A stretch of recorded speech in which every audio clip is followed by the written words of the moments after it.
वह रायचरण को अलग ले गई और उससे विनती करते हुए कहने लगी, रायचरण, तुम तुम जितना रुपया चाहो ले लो, किंतु परमात्मा के लिए मेरी दशा पर तरस खाकर मेरा बच्चा मुझे वापस कर दो। परंतु रायचरण कुछ उत्तर न दे सका, केवल माथे पर हाथ मारकर मौन हो गया।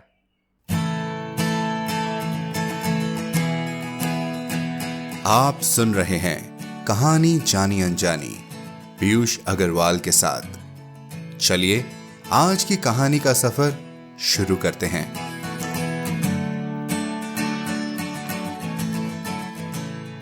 नमस्कार दोस्तों, मुश्किलें अभी बाकी है पर हौसला भी कम नहीं। इस रास्ते पर हम चलते रहेंगे, हमें रोक ले इतना इसमें दम नहीं। हम आप सबके अच्छे स्वास्थ्य की कामना करते हैं और सब मिलकर यही प्रार्थना करते हैं कि इस दौर से निकलने की हिम्मत हम सबको मिले। तो चलिए मिलकर कहानी के साथ कुछ पल के लिए एक दूसरी दुनिया में चलते हैं। आज मैं एक कहानी के रूप में आप सबके लिए एक प्यारी सी भेंट लाया हूं। क्यों? क्योंकि दोस्तों, आज है विश्व विख्यात कवि, साहित्यकार, दार्शनिक और भारतीय साहित्य के नोबेल पुरस्कार विजेता रविंद्रनाथ टैगोर जी का जन्म दिवस। और आज हम उनकी लिखी खूबसूरत रचना अनमोल भेंट सुनेंगे। अब वो भेंट कैसी और किस रूप में किसे दी गई, ये तो आपको कहानी सुनकर ही पता चलेगा। तो चलिए शुरू करते हैं आज की कहानी का सफर।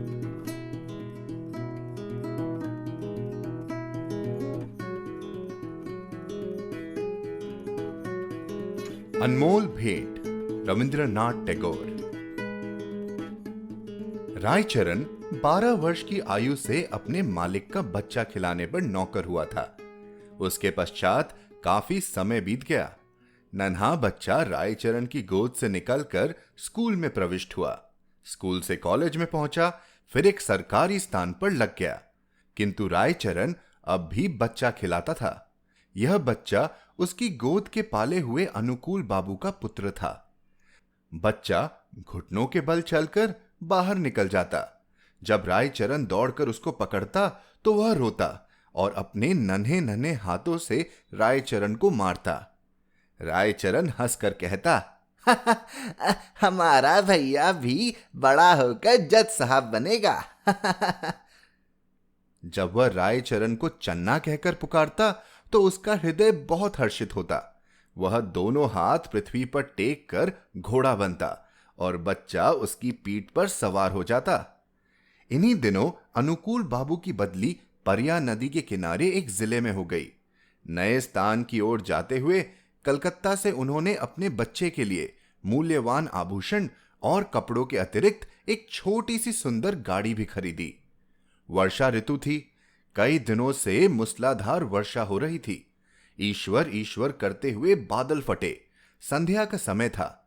बच्चे ने बाहर जाने के लिए आग्रह किया। रायचरण उसे गाड़ी में बिठाकर बाहर ले गया। खेतों में पानी खूब भरा हुआ था।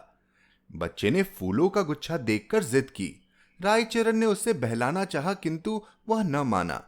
विवश रायचरण बच्चे का मन रखने के लिए घुटनों घुटनों पानी में फूल तोड़ने लगा। कई स्थानों पर उसके पांव कीचड़ में बुरी तरह धंस गए।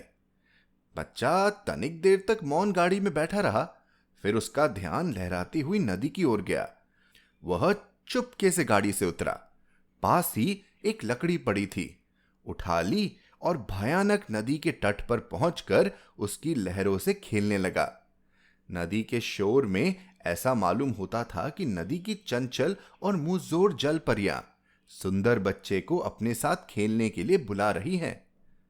रायचरण फूल लेकर वापस आया तो देखा गाड़ी खाली है। उसने इधर उधर देखा, पैरों के नीचे से धरती निकल गई। पागलों की भांति चहुओर देखने लगा। वह बार बार बच्चे का नाम लेकर पुकारता था, लेकिन उत्तर में चन्ना की मधुर ध्वनि न आती थी। चारों ओर अंधेरा छा गया। बच्चे की माता को चिंता होने लगी। उसने चारों ओर आदमी दौड़ाए। कुछ व्यक्ति लालटेन लिए हुए नदी के किनारे खोज करने पहुंचे। रायचरण उन्हें देखकर उनके चरणों पर गिर पड़ा।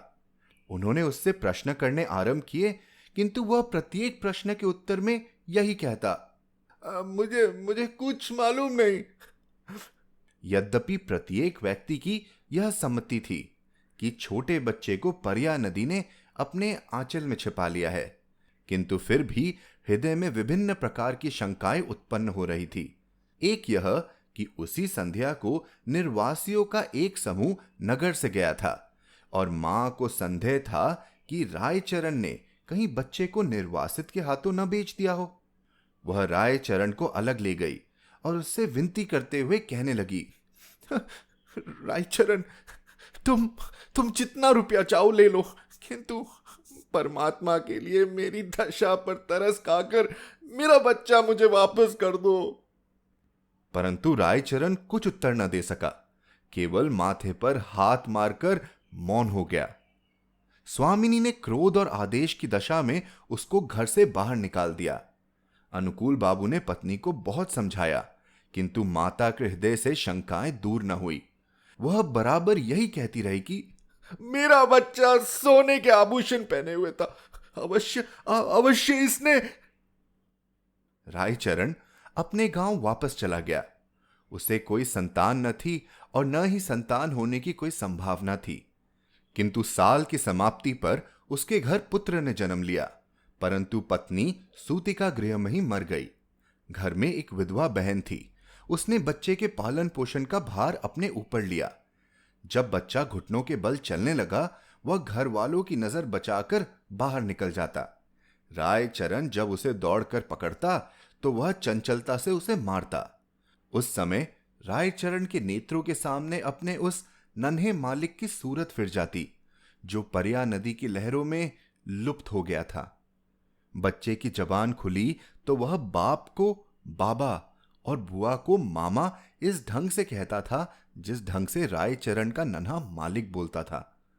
रायचरण उसकी आवाज से चौंक उठता।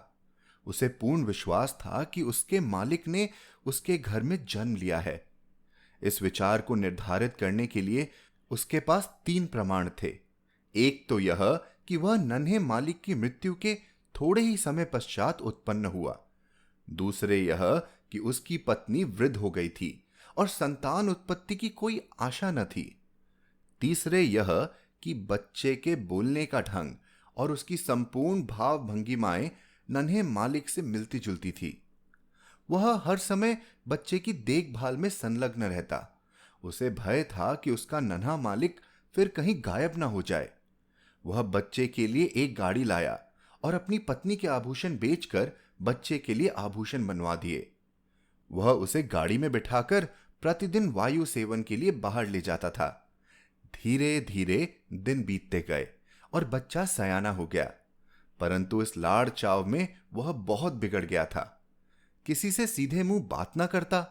गांव के लड़के उसे लाट साहब कहकर छेड़ते। जब लड़का शिक्षा योग्य हुआ तो रायचरण अपनी छोटी सी जमीन बेचकर कलकत्ता आ गया। उसने दौड़ धूप करके नौकरी खोजी और फलन को स्कूल में दाखिल करवा दिया। उसको पूर्ण विश्वास था कि बड़ा होकर फलन अवश्य जज बनेगा। होते होते अब फलन की आयु 12 वर्ष हो गई। अब वह खूब लिख पढ़ सकता था। उसका स्वास्थ्य अच्छा और सूरत शक्ल भी अच्छी थी। उसको बनाव श्रृंगार की भी बड़ी चिंता रहती थी। जब देखो दर्पण हाथ में लिए बाल बना रहा है। वह अपव्ययी भी बहुत था। पिता की सारी आय व्यर्थ की विलास सामग्री में व्यय कर देता। रामचरण उससे प्रेम तो पिता की भांति करता था, किंतु प्राय उसका बर्ताव उस लड़के से ऐसा ही था जैसे मालिक के साथ नौकर का होता है। उसका फलन भी उसे पिता न समझता था। दूसरी बात यह थी कि रायचरण स्वयं को फलन का पिता प्रकट भी न करता था। छात्रावास के विद्यार्थी रायचरण के गंवारपन पर उपहास करते और फलन भी उन्हीं के साथ सम्मिलित हो जाता। रायचरण ने जमीन बेचकर जो कुछ रुपया प्राप्त किया था वह अब लगभग सारा समाप्त हो चुका था। उसका साधारण वेतन फलन के खर्चे के लिए कम था। वह प्राय अपने पिता से जेब खर्च और विलास की सामग्री तथा अच्छे अच्छे वस्त्रों के लिए झगड़ता रहता था। आखिर एक युक्ति रायचरण के मस्तिष्क में आई। उसने नौकरी छोड़ दी और उसके पास जो कुछ शेष रुपया था फलन को सौंपकर बोला, फलन, मैं एक आवश्यक कार्य से गांव जा रहा हूं, बहुत जल्द वापस आ जाऊंगा। तुम किसी बात से घबराना नहीं। हाँ। रायचरण सीधा उस स्थान पर पहुंचा जहां अनुकूल बाबू जज के ओहदे पर लगे हुए थे। उनके और कोई दूसरी संतान न थी, इस कारण उनकी पत्नी हर समय चिंतित रहती थी। अनुकूल बाबू कचहरी से वापस आकर कुर्सी पर बैठे हुए थे और उनकी पत्नी संतानोपत्ति के लिए बाजारू दवा बेचने वाले से जड़ी बूटियां खरीद रही थी। काफी दिनों के पश्चात वह अपने वृद्ध नौकर रायचरण को देखकर आश्चर्यचकित हुई। पुरानी सेवाओं का विचार करके उसको रायचरण पर तरस आ गया और उससे पूछा, क्या तुम फिर नौकरी करना चाहते हो? रायचरण ने मुस्कुराकर उत्तर दिया, मैं अपनी मालकिन के चरण छूना चाहता हूं। अनुकूल बाबू रायचरण की आवाज सुनकर कमरे से निकल आए। रायचरण की शक्ल देखकर उनके कलेजे का जख्म ताजा हो गया और उन्होंने मुख फेर लिया। रायचरण ने अनुकूल बाबू को संबोधित करके कहा, सरकार, आपके बच्चे को परिया ने नहीं बल्कि मैंने चुराया था। अनुकूल बाबू ने आश्चर्य से कहा, तुम ये क्या कह रहे हो? क्या मेरा बच्चा वास्तव में जिंदा है? उसकी पत्नी ने उछलकर कहा, भगवान के लिए बताओ, मेरा बच्चा कहां है? आप संतोष रखें, आपका बच्चा इस समय भी मेरे पास है। अनुकूल बाबू की पत्नी ने रायचरण से अत्यधिक विनती करते हुए कहा, मुझे बताओ। रायचरण ने कहा, मैं उसे परसों ले आऊंगा। रविवार का दिन था। जज साहब अपने मकान में बेचैनी से रायचरण की प्रतीक्षा कर रहे थे। कभी वह कमरे में इधर उधर टहलने लगते और कभी थोड़े समय के लिए आराम कुर्सी पर बैठ जाते। आखिर 10 बजे के लगभग रायचरण ने फलन का हाथ पकड़े हुए कमरे में प्रवेश किया। अनुकूल बाबू की घरवाली फलन को देखते ही दीवानी की भांति उसकी ओर लपकी और उसे बड़े जोर से गले लगा लिया। उनके नेत्रों से अश्रुओं का समुद्र उमड़ पड़ा। कभी वह उसको प्यार करती, कभी आश्चर्य से उसकी सूरत तकने लग जाती। फलन सुंदर था और उसके कपड़े भी अच्छे थे।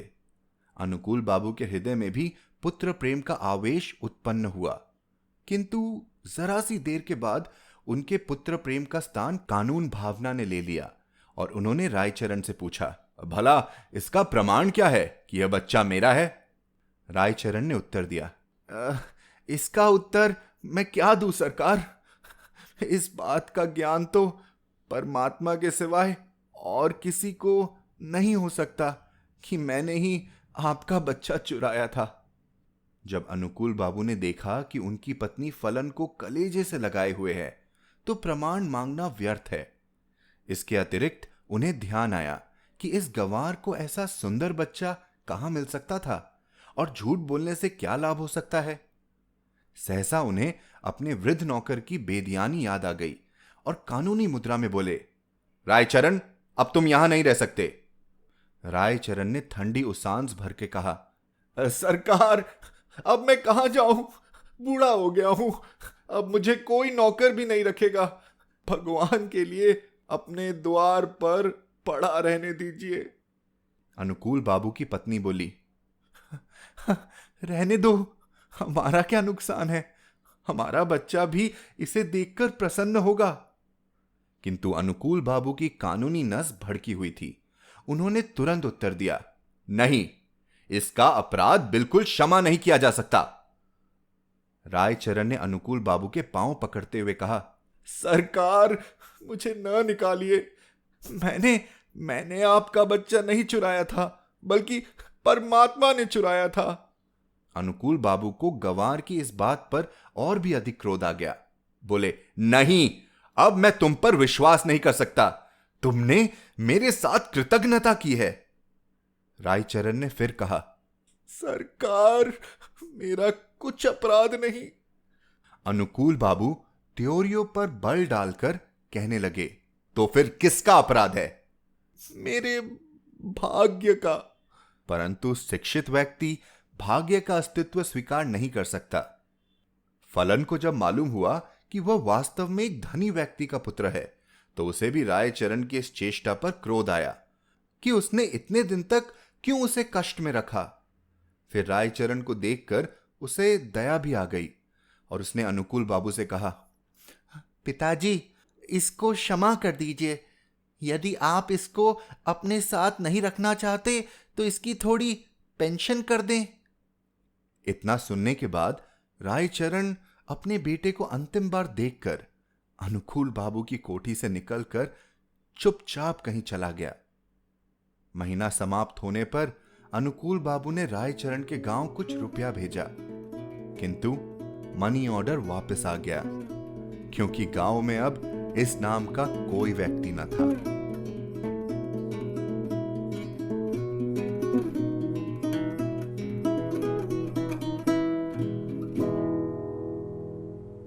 तो कहिए दोस्तों, कैसी लगी आपको आज की कहानी?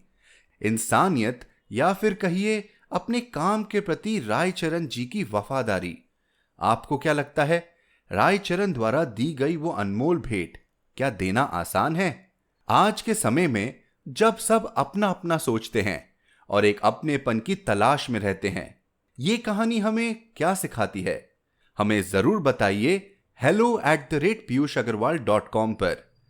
हमें आप लिखना भी ना भूलें। हमें आपके चिट्ठियों, आपके ईमेल्स, आपके मैसेजेस का बेसब्री से इंतजार रहता है। तो जहां भी आप ये पॉडकास्ट सुन रहे हैं, वहां कमेंट या रिव्यू डालना ना भूलें, या फिर हमें सीधे ईमेल करें hello@piyushagarwal.com पर। तो बस इसी नोट पर अगले हफ्ते मिलने का वादा देकर मैं आपसे विदा लेता हूं। हिम्मत बनाए रखिए और हम हर शुक्रवार आपके लिए नई कहानियां लाते रहेंगे। तो हर शुक्रवार आप तक नई कहानियां लाने का श्रेय मैं अपनी टीम को देना चाहूंगा। आज के एपिसोड की प्रोड्यूसर हैं देवांशी बत्रा। आप सुन रहे थे कहानी जानी अनजानी पीयूष अग्रवाल के साथ, जो कि इंडी पॉडकास्टर की एक पेशकश है। तो हम आपसे मिलते रहेंगे हर शुक्रवार। तब तक के लिए अपना ध्यान रखिए, स्वस्थ रहिए और मुस्कुराते रहिए।